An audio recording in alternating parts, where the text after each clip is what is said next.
Low battery. My friend, I'm just at work right now. I had a really good morning. Wife, Rachel, and I woke up to do the Scotty Butters interview with Moonbeam. They're just delightful. Had a good time. I wish they lived closer. Wish there wasn't an ocean between us. I'd be actively trying to play music with Scotty. He knows probably 200,000 of the same songs I know. Got a good voice. Seems like they're nice people. Hardest part about living on an island here is just finding people that have time, that like the journey as well. Tell you what, I just had a lesson with one of my new students. I teach children and adults alike with special needs. That's one of the things that I really excel at, and everybody that knows me knows that I'm a really fast talker, and this is how I go at it. But when I have the opportunity to have a lesson with somebody who needs me to speak slowly, it really gives me a much greater appreciation for the cognitive process. That being said, you're going to see me do a video, which is for one of my students that needs to be at a slower pace. Therefore, this is what it looks like. This is what I do. And I'm grateful to be able to do this too. Focus on the guitar. And I think I need to do this long-wise. Excellent.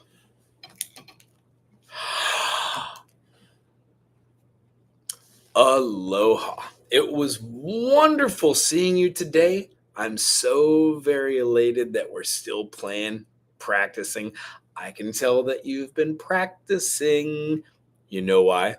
I can see the progress. Thank you very much for doing the spider exercises. 1, 2, 3, 4. 1, 2, 3, 4. 1, 2, 3, 4. And as we said, it's like an itsy bitsy spider just crawling up the spider webs. Very fun.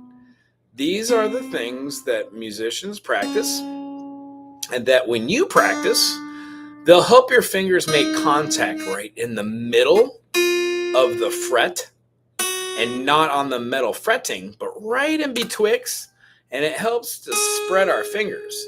Also, if we keep them going, it will help on our timing. That being said, if you want to this week, try plucking them upwards. Last week, with our strumming exercises, we utilized a downstroke today that we called a quarter. Feeling this and hearing each note was the precursor for today. Pick any fret that you want here. This one, maybe. This one, maybe. When we play the fret on the 6 string, the 5 string, the 4 string, 3 string, 2 string, and the 1 string, when we utilize a single finger and a thumb to pinch and to play each and every note, we are doing something called a bar chord. This bar chord helps us to move up and down our fretboard. So all of the chords that we're learning, like the D major, the G major, the A major, the E major, all of these can be learned in 2 fingering sets. That means that when you can play all of our chords that we've worked on with all of our fingerings, you can take these shapes and move them and then utilize a first finger for the bar chord. B-A-R-R-E. When we're playing the bar chord, we are able to move this all around and use different shapes. When we use different shapes, they are relating to the key signatures that we're going to be talking about. So for your practice this week, keep working on the spider exercises, moving your fingers right in the middle, but maybe try doing it with an upward pluck rather than doing it with a downward stroke. The whole goal is to be able to do an upward pluck and a downward stroke. This is called alternating picking. This allows us to speed up the mechanism just a little bit and move around the whole fretboard. There is a way where you can go through a note, and this is simply moving our hands to each one, and it's a small hammer-on. Now, we're going to talk about all that later when we're rocking and rolling to some AC/DC. But for right now, let's keep working on our chords. Today's chord is going to be the C major. Our first finger will be playing the first fret on the second string. All right, let's count them. 1, 2. Leave your finger on the B string, right in the middle. 1, 2, 3, 4. Sorry, I counted that the wrong way for you. 6, 5, 4, 3. When we play here, we want to leave our finger on the 4 string, the D. We're going to be moving our finger to the same fret and playing our ring finger on the second fret. But now, instead of leaving it on the 3rd, we're going to leave it on the 4th string. When we play our 3 on our 4 string with our 2 string, utilizing first finger, second finger, third finger, we get an A minor. We already learned this chord. It looks a lot like our E major.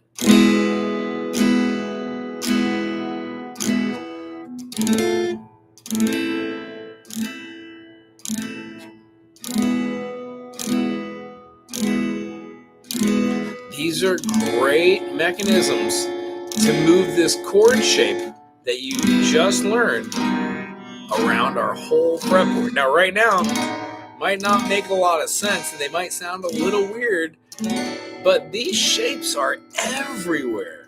And the whole reason why we learned to play them in a secondary fingering is so we could use bar chords as well.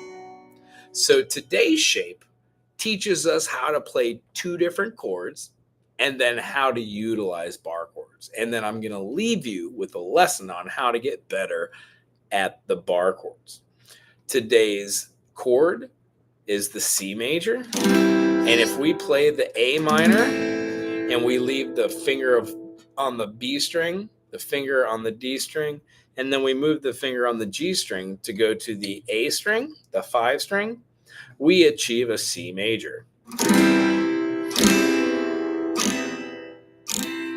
The reason why this one's really cool is if you move these 2 fingers this way to the lower strings, the 5 and 6, and lift the finger, you get a G major. You can put a pinky down if you want, but this G6 is just as good.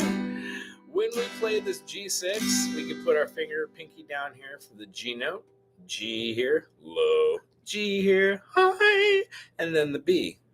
The D note is open, G major. When we move a finger over and over, we can play C. Now this C major 7, it stresses the G over the top. Nice.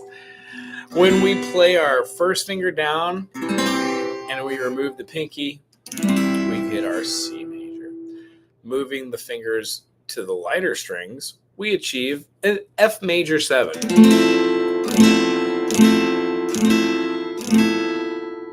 By playing a bar chord over the top of this, moving a finger down and putting the pinky on, you see how we get our E major. Interesting. So this week, while you're trying to learn how to play bar chords, pick a fret, any fret, and try to get any of the notes to come out. Chances are the first few will be very weird. Shake out that elbow. Make sure when you're pinching, your thumb is directly in the back, sticking right up. not going sideways, not tucked away down below here, but right in the back. And you're pinching directly, shaking the elbow. Making any chord you have will give you that bar chord at a different fret. If you work your chords down, you can find yourself being able to play the same chords that we've already learned. Today's chord is kind of hard, actually, doing it with the cage system. However, it can be done. You can play the C with a secondary finger, move it up, let's say, to the E, and when we play this, you get an E major. It's a little higher in intonation than this one, but essentially, it's your E major. It was really nice seeing you today. I'm looking forward to seeing you in 2 weeks. Remember, take this video, watch little bits of it, and try to work on it throughout the weeks. When you spend 5 minutes here or there, it goes a long way. Aloha to you. Bye. Cool. I feel like I'm about to fall asleep. I feel like I need to scream or play some hard music. Ooh, I get the pleasure of teaching a student right now. Very, very cool. And I need to upload 2 videos. Yeah, I feel a lot of gratitude for being able to have different types of students at different levels with different abilities. So that's what today's about. Bar chords. We learned the C major today. And just like with all my students, I give a recap like this. And this one's 10 minutes rather than 5-ish. And then I do a review on it later for the individual. And I make sure that they're on the same page, that they're not falling behind, and that they're having fun. And realistically, as long as you can put your fingers on the fretboard or fingerboard somewhere, music could be fun anyways. And speaking of that, I've got a student right now that I've had for 3 years. They're wonderful. They're learning how to sight read really well right now. I'm very proud of them. And I teach their younger brother and their cousin as well. So it has enabled me to be able to be a better facilitator of education and to really hone my craft, learning how to be awesome and authentic to everyone. Other than that, thanks for hanging out with me today. I think that we had a great time, didn't we? If you are in the comment section and you would like to leave something cool and classy about what you've been working on, that'd be super groovy. Otherwise, see you soon. Aloha.